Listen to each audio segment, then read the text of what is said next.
First off, I love questions, so if questions are in, come up as we go through it. Shifting a little bit left, so again, we've been talking mostly infrastructure, but I assume in some ways everyone in the room, in and of themselves, are a developer, even if it's development for your infrastructure, you're still going to be a developer all the time. What I want to spend some time is some of our observations with customers and also ourselves in what it takes to shift security left and what those implications have meant. So high level, this is kind of the basic stuff we're going to cover. You can get these slides. We'll publish everything. But feel free to take a picture, but if you actually just want the slides as well. You're welcome to take a picture. Doesn't bother me at all. We publish everything. But I'm going to spend a little bit of time. First off, we're obviously talking about this. We talked a little bit today. Sometimes everyone's going to start, so a good number of people in the room, and actually raise of hands helps me. Who's building all new? So you're going to you can start in microservices, and that's all you got to deal with. Okay, so most of you are like where we are, and most of our customers, and everyone is, which is, there's the magic monolith. We're written, just so you guys, fun transparency's sake, GitLab is all written in Go and a ton of Ruby. So we are a rather large Ruby monolith. And we have to spend some time here. So good, that's good, get me context. So everything I'm talking about, except for the person that has the luxury of only dealing with brand new microservices only architecture, it'll still be applicable to you, but not quite as much fun. Couple things that we're saying, why we're moving left. And this was said before. I talked about Andreessen saying software eats the world. I think this is actually the next step past it, which is the notion that cycle time compression is going to be the most underestimated force that's going to determine the winners and the losers. Now, cycle time compression comes all down to how fast you develop, where you develop, et cetera. And the bigger the team, the harder this becomes to keep this velocity running. This one is one that is at the very heart of what we at GitLab focus on accomplishing. But this is going to be the framework when we say shift left. That's the notion that more and more from a security, from a development, from every standpoint is moving left, and that will continue, we think, to go that route. So I'm making assumptions there. Context that's fun for what GitLab is, and this is important so you understand when I'm talking what we're referencing. I'm going to talk about customer use cases, but also I'm able to be extremely transparent about everything GitLab does. So just if you guys aren't aware of it, we go all the way from every way we run the company is written in a 2,000-page manual that's updated all the time everyone can see. Our onboarding issue, how we migrated. So we actually migrated from, in the last about year ago, we moved off of Azure over to GCP. We actually have an entire issue that you can look on exactly beginning to end, how we started and how we delivered that. So we publish everything. Two things about the business. So I'm going to make sure I delineate because it might not be obvious. Who's familiar with GitLab? Who knows us as the private Git guys?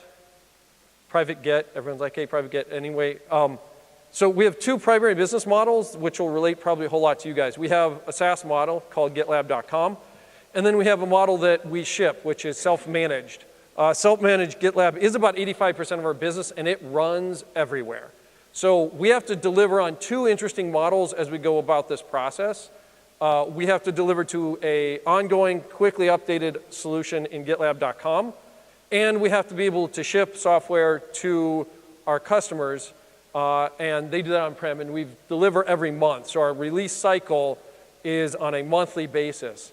We're pretty proud of what we delivered here because uniquely among those customers, over half of our customers are within 3 minor releases of updating their own software. And that's because we focus on making it really easy to upgrade. So that's one of the things to really focus on. And there will be talks here. I definitely suggest here, make sure you spend some time understanding lifecycle management if you're building an app. Who's building applications? I assume the answer is everyone, right? Like the fun conversations around operators and how you have that lifecycle management. As it turns out, you can go look at this as fun, but that velocity, we ended up originally going down this path, and we have the world's most complex Helm chart because we decided 2 years ago, since there was not lifecycle management and it was the most important thing for us in our product for our customers to update, we used a Helm chart to manage a Helm chart. So it's a little meta. Not probably the world's best idea, knowing what we know, but it works well, so productive. So We're going to talk a little bit about this. This is our opinion. It seems to have played out pretty clearly here, though. The faster the DevOps lifecycle is what's enabling the shift left, and that's how customers and everything from a survival standpoint matter. A couple things that matter to us. This is a company logo or company picture. You get an idea. Pretty straightforward. Let me talk a little bit about where we see people spending money. DevOps in the last year spent about $4 billion on DevOps software. And in this room, I bet most people spend almost nothing. Does anyone pay for much DevOps software in the room? Do you pay for DevOps software? That's a wrong question. If you pay for DevOps software, raise your hand. Okay, so you have some. But the majority of you all are open source users. So that's a lot of software given that majority of you in the room and a lot of other people do this for free. So good amount of money. A majority of this is not used particularly well. So it's wasted, and DevOps has a bit of a problem. So peak performance. I'm going to talk to a little bit about what is first off a challenge of shifting left, which we see as a tool chain crisis. This is pretty obvious if you get to start a new company and that's all you got. Probably this is less familiar. If you're coming from a company that has your own tool chain, you probably know this is indeed a problem. This is kind of what it looks like at a high level. This is generally the challenges if you're moving what you need to do in a full DevOps lifecycle. And these are all the points of integration that usually are going to be needed, right? Today, just to be clear, I'll be speaking a little from the standpoint of I am GitLab, so we'll talk about what we do in some context. But this is generally a pretty good view of what people are going to have to integrate. And this is what the challenge of shifting left creates, right? It's particularly challenging, we'll talk a little bit about on the security side. This becomes a real big issue because most of the time, these are amazing tools and they're almost never actually applied in the tool chain. And so the notion of shifting left and shared responsibility, which Google's going to talk about here in a little bit, is all really difficult to do if you can't deliver this kind of all together. And we pay a pretty heavy price for it. So we're going to pay it not only for the time to acquire the tools, although I think in this room, looks like no one pays anything to acquire a tool, so you can ignore that. You still have to integrate them. So sorry about that. Even if they're free, you're going to have to integrate them, keep them up to date, all the above. And certainly there's a whole bunch of context switching for your developers in between these tools. The one, again, will highlight is a bit around security tools. You'll note that that's integrate your security, also shift left. Please shift that left. You can do it a whole bunch of different ways, but I would really encourage, we've seen really good help there. This is maybe a more logical layout of usually how we see a developer go through their process. This context setting. You can look at it for a moment, but not something we want to spend a huge amount about. The question is how. I'm going to spend a little bit of time here with one of our, as a customer use case. So actually Goldman Sachs, as it turns out, was using GitLab for free, was GitLab EE, so they were using the core edition. We didn't know that because that's kind of how we operate as an open source company. It's all out there. The compelling reason, which is not written up here, but they've been very, or we've worked with some customers is, end of the day, the point at which Goldman was like, we've got a bit of a challenge. They spent a whole bunch of time getting an amazing developer. Recruiting them, they thought they'd really change the direction, and obviously Goldman spends good money and has amazing developers. That developer started, and at noon on their first day, they quit and walked out the door. And they said, this tool chain and the way I have to operate does not work for me. Cannot work at the velocity wanted. And that was the aha, in this case for Goldman. We all know Goldman does an amazing job developing, so it isn't that they weren't in a good spot, it's that they hadn't integrated these, and so this is something we've seen, and then, by the way, they did this all inside of a couple months. So this is, again, even the best of companies shifting left requires that we deal with silos. So digitally dissolve these silos. A couple things, these are straightforward, so I'm going to use pictures just to help you guys grasp areas that we see necessary to shift left. Most of you may, well, if you're not paying for your software, you're probably not using Jira because that you have to pay for that. But you're using a board of some variety. Obviously, this is pretty straightforward, but what's not obvious about a board to some people, particularly when you're smaller, is like you all have to be on the same page. So if you're going to move quickly, you've got to be able to all look at the exact same issue, and all of you have to have fun with color, as you can tell. I chose the most colorful slide I could find. It's pretty straightforward, but if you can't track where the boards are, your initial where you want to engage, that's a challenge. Likewise, the other part is as you develop, a board, if it is not nicely integrated into your Git repository, integrated into your CI platform, integrated to your security, you're going to have a very hard time looking back over that, particularly your management, and understanding if what you asked to got delivered, was delivered securely, and whether that process can continue to evolve rapidly. So integrate the boards, do them well. That's pretty straightforward. Shared working area. One other current really important, we're at a CNCF. Obviously, I'm a big advocate of open source. I suspect most people here are. Strongly suggest working in issues and stuff that enable collaborating, sharing, and visibility. The visibility piece I highlight here, this is one of our issues, but if you don't have an issue, if you guys aren't tracking this with customers, create issue boards, make sure you're managing those boards, and make them public, which might be a little bit scary, but we're going to really encourage you to do this because you get this kind of feedback, right?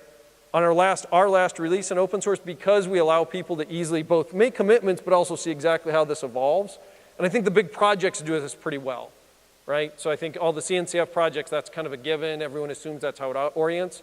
I think there's an opportunity for every open source project or even a closed source project to be more transparent and get this kind of feedback directly from customers. They also love knowing where you're going, so we'd encourage that. If you're going to shift left, you got to get visibility so you can make those small adjustments as fast as possible. A lot of times we focus, and I'm going to use now this, spend a lot of time on MVPs. I'm not good at orienting this just right there. This is how when people say the first thing is a minimal viable product. We would encourage going we encourage going as far right as possible, which is called a minimal viable change. And you'll see kind of how that, you know how that orients because you saw this before. An MVP would look at, at what you're getting on the top side. An MVC allows you to make those quick changes so that you get to a solution as it's moving along. So we have a sort of a rule, and our CEO enforces it rigorously, called iteration, which means if you can literally change one word and ship it, ship that today versus waiting, right? So to get overly wrapped around that, but it's an area that's helped a lot with our customers. It's an area that they've loved a lot. Other thing, talk about the pipeline I said here. Trust your pipeline. You have to trust your pipeline if you're going to continuous delivery or I'm saying this sort of obviously, but try for the love of everything good to put stuff as much as possible in your pipeline, right? Because what you want to see in particular, you'll see this right here, you need to put as much testing in the pipeline as humanly possible. It's the only way to move to CD. Only way that you can move at a velocity is you got to build that pipeline, you got to trust it to get out there. And so you got to have that automated testing, your configuration, deployment, container scanning, all as much as you possibly can in that process as you go. Detailed places too on the security. This I'm going to spend a lot of time on. Again, I'm just going to ask, who in the room codes? I assume most people. Good chunk. Okay. If you're coding, keep your hands up. Keep your hands up. Good. If you're coding, who likes when you make a commit and then you get some security hole or someone from your CISO organization, anyone get the later, like a week later, here's your security vulnerability? Yeah, you all keep your hands up if you still do that. Yeah. Majority of you do. Don't do it. Because who likes, you don't understand the question. Sorry. If you're coding and you're a coder, one of the more frustrating pieces is when you do your code, you've committed it, it's in the pipeline, you think you're done, and the security team comes back a week, 2 weeks later and asks you to do context shifting back to solving your problem. Put it in the pipeline, right? This is an area too that we see, this is in the shift left is security. The more that can be done in the pipeline, both the better the security that the developers deliver, and obviously the happier the CISO is. It's a shared security model. In this case, it also helps a whole lot to get developers developing better code, more secure code, because they're getting instant feedback from a pipeline, which is inside of, seconds to minutes you're getting a feedback versus having to come and do it a couple weeks later, which no one likes. Question. Yes.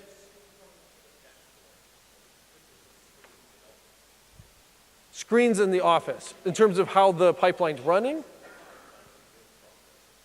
I'm sorry, say it one more time. Yes. Sorry. Okay, test. So you're talking about pipelines. Yes. When can we get an official dashboard from GitLab?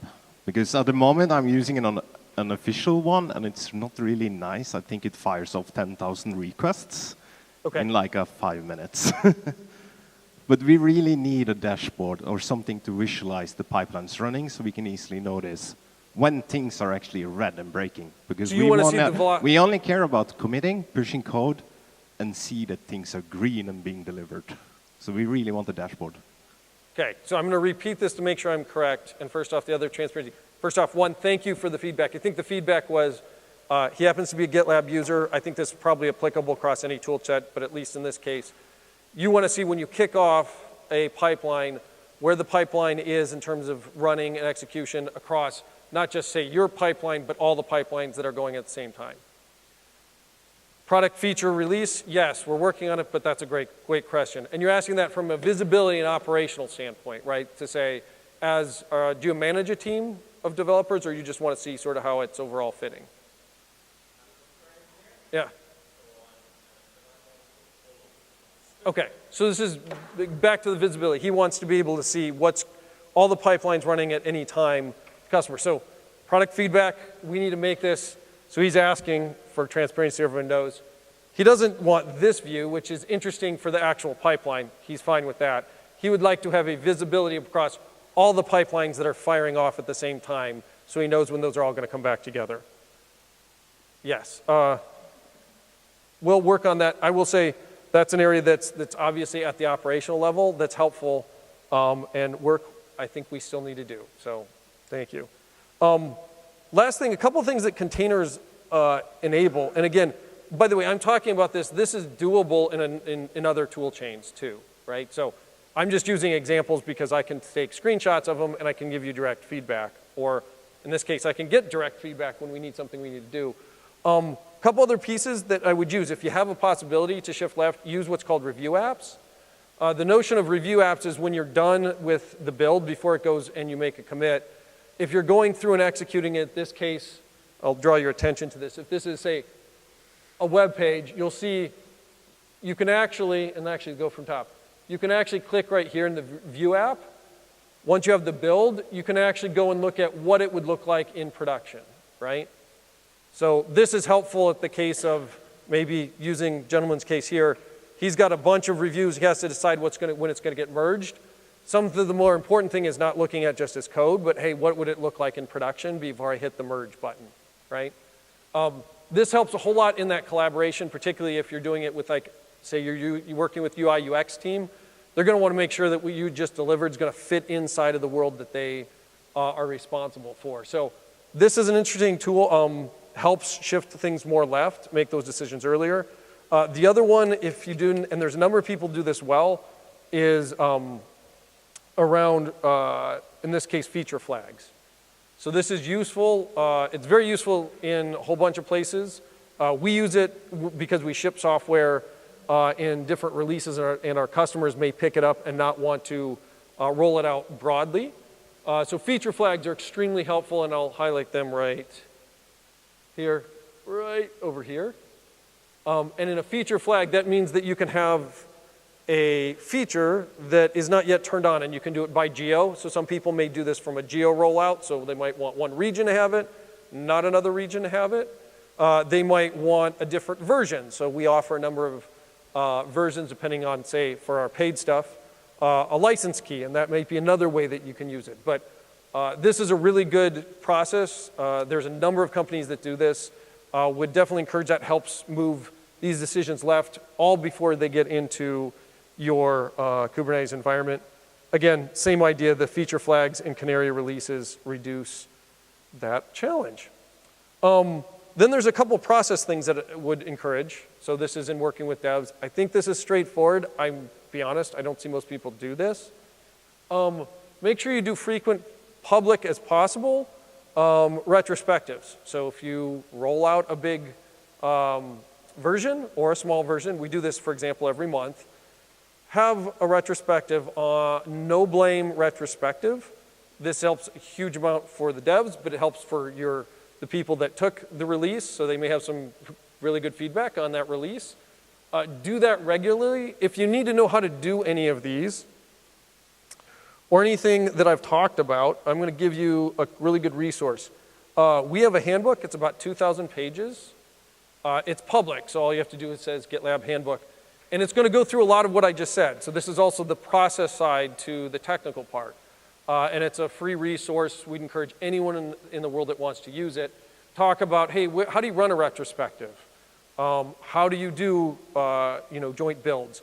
Pretty much anything that we would do, you copy it, copy left, use this as a tool for your process. Now, again, that doesn't solve the people. So you're still responsible for the people, but here's a tool to handle. There's a tool and a bunch of them, and we highlight those tools on our website for both what we do, but we also highlight all the good stuff that everyone else is doing in the ecosystem. So you're welcome to check that out. Take a look at the handbook here for some of the process questions that you might want to do and help shifting left. Owners, responsibilities, that kind of work. The people part, though, is all of you. So that's why we're here and want to spend the time with each other learning. So we talked about all of the above and the velocity, and I think with that, I'm going to pause. If there's any questions I can answer. But that's a life as we see it from the dev side before it gets into your wonderful Kubernetes clusters themselves. Any questions for Brandon or feature requests? And I appreciate your all's grace. My colleague was going to be giving this. I found this out literally 4 or 12 hours ago that I was giving this. So appreciate your grace and time with me. I'll just editorialize what I like about what GitLab is doing, sorry. No offense, we chose the name after all, right? What GitLab is doing is they're actually embedding a lot of the foundational principles that we've been talking about in the world of DevOps for a long time around like collaboration, automation, lean, measurement, and sharing. So it's good to see that a DevOps tool is just not naming themselves a DevOps tool, but they're actually helping Yep. And there's so much more incorporate work. these foundational principles of doing DevOps right. Yeah. So try and make, if we can embed some of the process in the tool, it helps the whole thing work much better. Yeah. Wonderful. Oh, good question. question. I just have a question about the pipeline. There is some testing about the security. Sure. So we are integrating different security checking, like the container checking, the dependency checking, something like that. But how can we ensure the whole pipeline is secure? So different component is we can trust different component inside the pipeline. Okay, so you want to, so his question was, we have, for example, GitLab, well, pipeline, you can bend your pipeline. There's ways of doing it. GitLab does it one way. Jenkins does it another way. Circle does another. Like, there's ways to embed it in there. Your question is, how do we make sure that what we have in there is secure? Okay, so in this case, this is security tangent on the code, whichever code you're putting into, in this case, eventually, all of this for us ends up in the container and then can get deployed into Kubernetes. So it's front end, and then you could do your container scanning after on what is in the container. So if you're taking other components, you could probably do it at both stages. Not sure if that's a full answer of what you were looking for. Yeah, so you want to do code. There's code level security. There's container level security. There's infrastructure level security. And the short answer is you need to do all above. And then there's also another aspect is when the developer is actually checking code in, how do you know that that developer is who they say they are? Okay. Which is another piece of it, which I believe, he's not in here right now, but the gentleman from Weaveworks this afternoon will talk a little bit about that. But they're doing a lot of, there is starting to be a movement of how do you cryptographically sign your commits so that you know that the developer is the one who's actually checking in the code and somebody has leaked keys or something like that. Okay.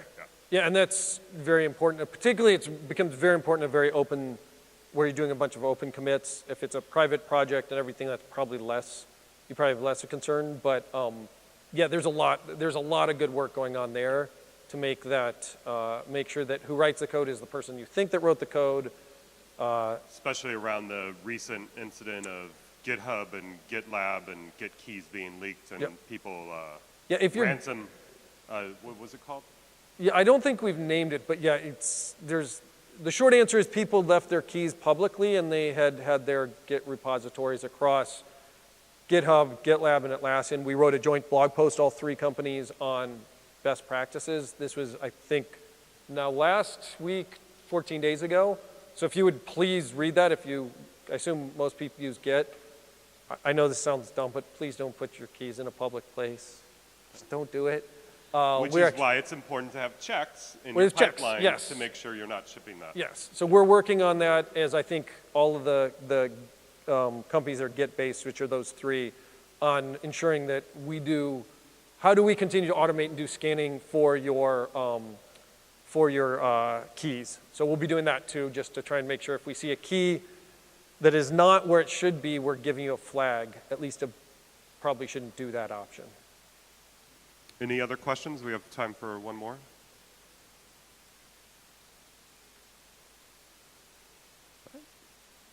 Yes. See, I knew if I stood there in silence long enough. Awkward silence works really, really well. More of a general question, really, Sure. from what you're talking about, how you operate and how you do that shift left. What's been the hardest to get through, or what doesn't work at the moment? What do you have the most challenges with? So I will say, I think the hardest one of shift left, in my opinion, is that notion of iteration. I will say this, I've been at GitLab about a year. I still struggle immensely with the notion of really small iteration as fast as possible. And that requires the biggest challenge is me. So end of the day, I have a lot of pride, and the notion of shipping really small means that you're shipping something that might be pretty ugly. And so the notion of no shame on what you ship, hey, you're gonna ship it no matter what. Ship it today. We actually have taken some interesting metrics. We measure how many commits our developers are doing against, say, our product, but also make it for customers. And at first seems counterintuitive, like, oh my goodness, you could totally game this system by making a ton of little commits. End of the day, like, that's exactly what we want to get to. So I think measuring the velocity of commits has been one of the most important pieces to do, and it's also, I do write some code, although it's mostly for our web page. It's hard. I will say it's really hard for me to go from the culture, and Google ships amazing software. I was never an engineer at Google, so to be clear. But wanting to ship something that looks beautiful and is perfect first time versus I'm gonna ship it today because I have an idea and I'm gonna tweak it slightly, that's really a lot harder than I think anyone imagines. I don't know if that helps. Yeah. Much appreciated. And if you all want to know, this is the little thing that highlights, because everyone's going to ask it anyway. It's from Logitech. It's well worth it.